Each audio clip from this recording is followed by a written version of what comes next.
What is up, guys? It is the Blue Bloods here, kicking it off real early today, man. We usually don't drop episodes till a bit later in the day, but listen, it is early signing day today, so we are going to have episodes throughout the day highlighting all the top transfers. We're probably going to be dropping episodes throughout today, tomorrow, and Friday as the early signing periods over these next 3 days, but we had to kick it off with one that I think some people will probably talk about. But I don't think enough people are going to give it the credit it probably deserves. And this really happened late Tuesday night on the 14th, man. You know, Hue Jackson was only hired 4 or 5 days ago, depending on when you're watching this. And he takes over for Grambling, the 14th head coach of their football program. And they've already landed a former 3-star wide receiver in J.R. Waters from Oregon and Southern Utah. And it looks like now, and this is going to be a scary statement for some people, it looks like Hue Jackson may have found his QB of the future at Grambling. Former UCLA quarterback Kajiya Hollawayne announced his transfer to Grambling late Tuesday night on his Twitter account, and he's coming from UCLA. He's looking to be that number one quarterback in an explosive Hue Jackson system that is very quarterback friendly and working with one of the best QB developers in college football right now. And so this is a great transfer for Holloway, man. I'm very excited. And I just want to put this in perspective for people. This is the second prospect in 4 days from the state of California with the wide receiver Waters, with now this QB Hollowayne, the second prospect from the state of California that Jackson has lured into Grambling to come with him. And it is clear that he's doing a complete offensive rebuild right now. And this staff is really recruiting at a high level. And I'm very excited to see who else he could possibly bring into Grambling in these next few days. I don't think they're done for early signing day, but listen, I know a lot of people are going to, I'm just going to put it out there this way, because I've had a lot of confusion between me and some other channels and what I call prospects. I strictly use 247 Sports or Rivals for all my recruiting rankings. Anybody who uses ESPN, that's usually invalid. ESPN does not scout these players well at all. ESPN is not the college recruiting site. 247 and Rivals are the best, and I always use a 247 composite that takes 247 Rivals and ESPN and blends them all together to get a composite of all those. So anytime you hear me talk about stars or where they rank nationally, that's that way y'all can know I'm using the composite, because I know me and CFL have put out conflicting stuff. Me and Light on Sports, me and Coach Walker, I'm just putting out there, I strictly use the 247 composite on my show. That's just my personal preference. And anybody can use whatever they want, but just so there's no confusion on what I'm talking about. But Hollowayne was a 3-star recruit on 247 and Rivals and in the composite. He was the 658th overall prospect and the 45th highest ranked quarterback in the 2021 recruiting cycle. Committed to UCLA on June 5th. Of 2020 out of I believe it was Jacinto High School, that were out there in California, man. And listen, a 3-year starter at San Jacinto. He led the program to a 10-3 record, the semifinals and the playoffs in the state of California in his final season, and led the team to the Division VII national championship game in 2018 with a 12-1 record in his junior season. Over those 3 seasons, man, Hollowayne threw for over 6,700 yards, 64 passing touchdowns, rushed for over 1,800 yards, and also rushed for 28 touchdowns on the ground. This kid, I want to, make this. I'm going to talk about kind of scouting him, but this kid is a dual threat to a point, but he is a pass first quarterback. I really put him in the same class as like a, not comparing him directly to the player, but a Patrick Mahomes or an Aaron Rodgers, where they're mobile in and out of the pocket and they can make plays with their legs if needed, but they're always looking to put the ball down the field. And you'll see when you watch the film on Hollowayne, he gets out of the pocket, but he's always looking to set his feet and make the throw downfield. And I really think that's going to work well in this Hue Jackson offense. Now, he was named to the Elite 11 Los Angeles Regional squad in 2020.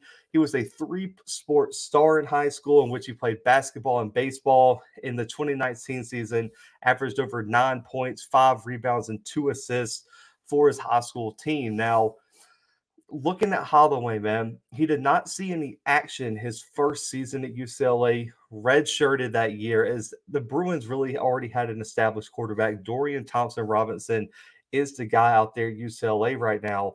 But a lot of UCLA coaches, when you read all the reports from insiders and reporters from the program, Holloway was greatly viewed as the future of that program. So I think this was a really tough transfer, and the Bruins have been extremely active in the offseason. They've lost 9 transfers to the portal, including Holloway now. And it really could have been, when I'm looking at potential reasons, because Holloway hasn't really spoke on it. The Bruins had a real strong interest in Spencer Rattler, who ultimately committed to South Carolina. But right now, their crystal ball to land Dylan Gabriel out of UCF. He's a top 5 quarterback in the portal. That really probably could have led Holloway to transfer out of UCLA and look for a spot where he could be developed. And on top of that, when you look at Hue Jackson's track record of offenses and what he can develop into you and his NFL connections, I think Holloway made a great decision to go join Hue Jackson down there in Grambling, because there's an immediate need at quarterback, which we'll talk about in just a second. But when you're looking at, what he's going to bring to the program and things like that, this kid's 6'3", 206 pounds, and he's got, the ceiling is crazy, man. The potential is there in this offense.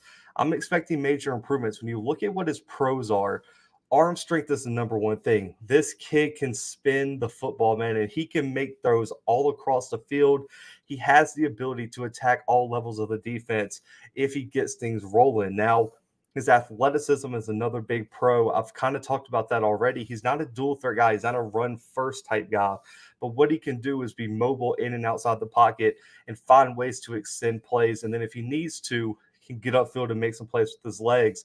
And on top of that, in the red zone, having a little bit of athleticism really will open up the playbook for a creative play caller such as Hue Jackson. And so his athleticism is going to be huge for Grambling, in my opinion. Now, the other thing is his ball placement is one of his biggest pros to me. When you watch the film, his ability to put it on the receiver in very tight spaces down the field and in those intermediate routes is really another big pro to his game. So I think Holloway is really going to expand the passing attack from what we saw at Grambling this year, where the passing attack was really and truly a limiting factor for Grambling this year. Now, cons, there's not too many. I think his footwork can show up a little bit. He's a little bit reckless with his fundamentals and footwork. It doesn't cost him because he's so athletic and so talented, but I would imagine that's going to be one thing Hue Jackson looks to shore up throughout his time at Grambling. He's still a very young player early in his development, so his footwork does need to improve a bit. And also, there is sometimes where he bails out of the pocket a bit too quickly, where he sees a crease or sees someone coming in the pocket and he bails out just a little bit too early, in my opinion, and then he kind of gets himself in trouble that way. But I think overall, as a prospect, his ceiling is super high, and his floor is really, I would say, a solid floor. It's really not a low floor. So I think he's just a young player, and those are some of the things that I think Hue Jackson is going to look to improve to bring him to that next level as a quarterback. And when you look at this, there's going to be a QB battle in Grambling this offseason. I don't know what the transfer portal is going to look like. You got Elijah Walker, you got Noah Bowden, and then you got Holloway coming in now. I would imagine that in this, QB battle, if nobody transfers, because it could happen any day, Holloway would probably have an advantage. I think out of all the quarterbacks, he fits into what Hue Jackson wants as a quarterback. So I think his ceiling is higher compared to, Bowden and Walker. And I also think he just is a better overall passer than both the other two guys. When you look at Bowden, only 45% of his passes completed this year, 4 touchdowns, 4 interceptions in his limited action. And Elijah Walker was more of a run threat, 305 yards rushing, 3 rushing touchdowns, had 2 touchdowns, 2 picks through the air, and only completed about 47% of his passes. I think Holloway, in my opinion, would be a way better fit for what Hue Jackson wants to do in terms of his offense at Grambling. And now, when you look at, in the last topic I just want to address is grading Hue Jackson's job thus far. You look at what he's done already. Everyone said he was going to have those California connections. And I saw, shout out to Coach Walker, he did a video on Hollowayne when Grambling offered him. there were already some comments in the comment section like, why would this kid leave UCLA and come to Grambling? Why would he leave Southern Cal and come to Grambling? Well, Hue Jackson is selling the I'll call it the dream or the vision that he has for this program. And Grambling, like I've said so many times on this show, and especially I believe a live stream 2 weeks ago, me, Sonic Boom, and some of the subscribers were having this debate in the mailbag. Grambling is probably one of the more recognizable brands in HBCU football, SWAC football in general, and definitely FCS football. Grambling was one of those programs that a lot of people know off rip. So I don't think he's going to have a problem selling this program to recruits as much as some people think. This is only the first step. And right now you have to give him a solid A for landing a 3-star wide receiver out of California. Now Hollawayne coming in with so much potential and one of the biggest question marks and needs for Grambling. That offense really needed to be revamped. The defense was there at times last year, but it's ultimately going to come down to, can this offense catch up? They hired an offensive-minded head coach, and he's doing big things on the recruiting trail already. So I don't think he's done today, and I definitely don't think he's done for the year. So I'm excited to see who else Hue Jackson can bring into Grambling. But this was a huge pickup. Hollawayne, in my opinion, will be the starting quarterback at Grambling unless unforeseen circumstances arise. But I think it's a great fit, a great land for Grambling. And, man, I can't wait to see what Hollawayne does for the Tigers next year.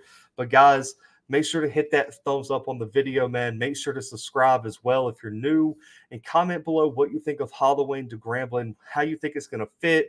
What are your expectations for him in this Grambling offense, and what are your expectations for Hue Jackson as of right now? Now, listen, I'll be on Scotty's channel tonight for the roundtable for the Celebration Bowl. And I'm also hopping on his channel later today for his early signing day. He's going live pretty much all day for early signing day. I'm going to hop on a little bit, talk about some of the recruits, and give my take on some things. And we're going to have videos dropping all day today based on the commitment. So listen, hit that post notification bell so you don't miss any news and updates right here on the Blue Bloods, man. Listen, I appreciate y'all tuning into Blue Bloods. I'm hoping y'all are having a great Wednesday. But until next episode later today, man, the Blue Bloods are out.